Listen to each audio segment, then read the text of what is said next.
پہلے کالا افریتم من الجن، جنوں میں سے ایک بہت بڑا جن بولا، کہنے لگا حضور آپ کا یہ تخت برخاست ہونے سے پہلے لے آؤں گا. یہ جو آپ میٹنگ کر رہے ہیں نا، یا فیصلے ختم، کچھ نے لکھا صبح سے شام تک میٹنگ ہوتی ہے اور اس کو آنے میں پتہ نہیں کتنے دن لگیں گے، تو میں یہ برخاست ہونے سے پہلے. اور کچھ نے کہا دی آپ شرط کیوں لگاتے ہیں کہ صبح سے شام تک ہوتی؟ اس جن نے کہا دی آپ 10 منٹ میں فارغ ہو جائیں، آپ فارغ ہوں گے تو تخت آ جائے گا. مفسرین نے لکھا ہے کہ جب قرآن کہتا ہے کہ اس نے کہا کہ آپ کے فارغ ہونے سے پہلے، تو اس کا مطلب ہے کہ جب آپ اٹھیں گے، یہ جگہ خالی کر دیں گے تو تخت یہاں کیویں ہزاروں میل کا فاصلہ ہے، آ جائے گا پر ہوائی جہاز پہ، کارگو کرا کے، جی DHL کے ذریعے. کیسے آئے گا؟ وہ آئے گا تو بس آئے گا. تو حضرت سلیمان کی تو بادشاہت تھی نا زمانے پہ، فرمانے لگے نہیں نہیں تو لیٹ ہے، تو لیٹ ہے، تو ہمیں جانتا ہی نہیں. ایٹ سٹ تے پکھڑا کوار گندل، اسی اور بھی بوٹیاں جاننے ہاں، یہ تو لیٹ ہے، ابھی ہماری طاقت اس سے زیادہ ہے.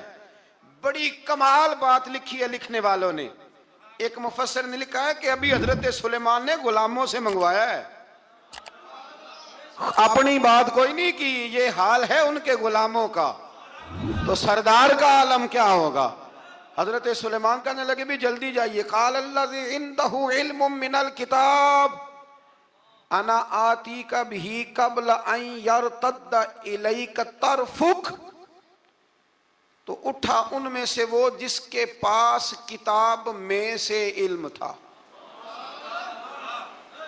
ساری کتاب کا بھی نہیں، علم من الکتاب، کتاب. وہ اٹھے جن کے پاس کتاب میں سے علم تھا، تو وہ اٹھ کے کہنے لگے حضور میں لے آؤں گا. کب؟ آپ کے آنکھ جھپکنے سے، آنکھ جھپکنے سے. بندہ تھا جن تھا؟ جن کی تو بات مانی نہیں انہوں نے. کیا کہا؟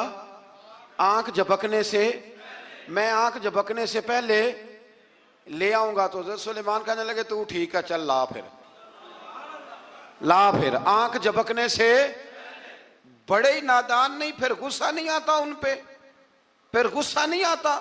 میرے شیخ کامل، مرشد اکمل، شیخ بحر و بار، حضور غوث پاک جیلانی، حضرت غوث اعظم یوں کر کے شاگردوں کو، مریدوں کو سبق پڑھا رہے تھے، پڑھاتے پڑھاتے ہاتھ آگے کیا، اور جب ہاتھ واپس آیا تو بھیگ گیا تھا سارا.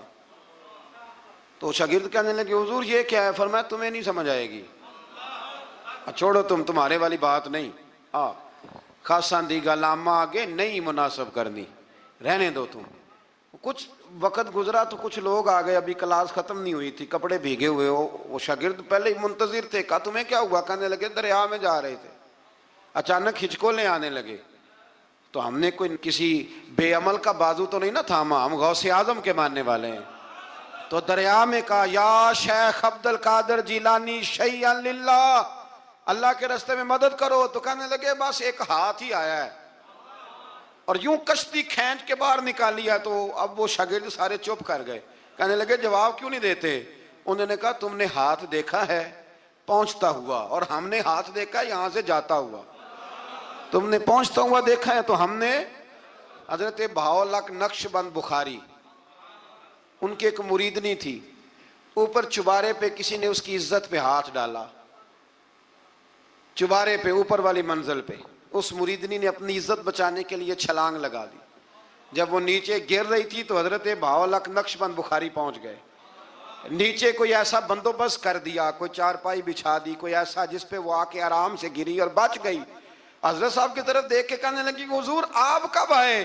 فرمانے لگے پتر جب تو چبارے سے چلی تھی تب میں بخارے سے چلا تھا. جب تو چبارے سے چلی تھی نا تب میں بخارے سے چلا تھا، اور تیرے نیچے آنے تک میں بھی پہنچ گیا ہوں. میں بھی مالیدہ کم راکھی کرنا، پھل کچے ہون یا پکے، اے پیر مریداں دے سر تے ہی رہندا ہے. اے جھوٹے ہون یا سچے، یہ پکی غلامی کریں یا کچی کریں، پیر کی بھی مجبوری ہوتی ہے. کیا کریں؟ پیر مریداں دے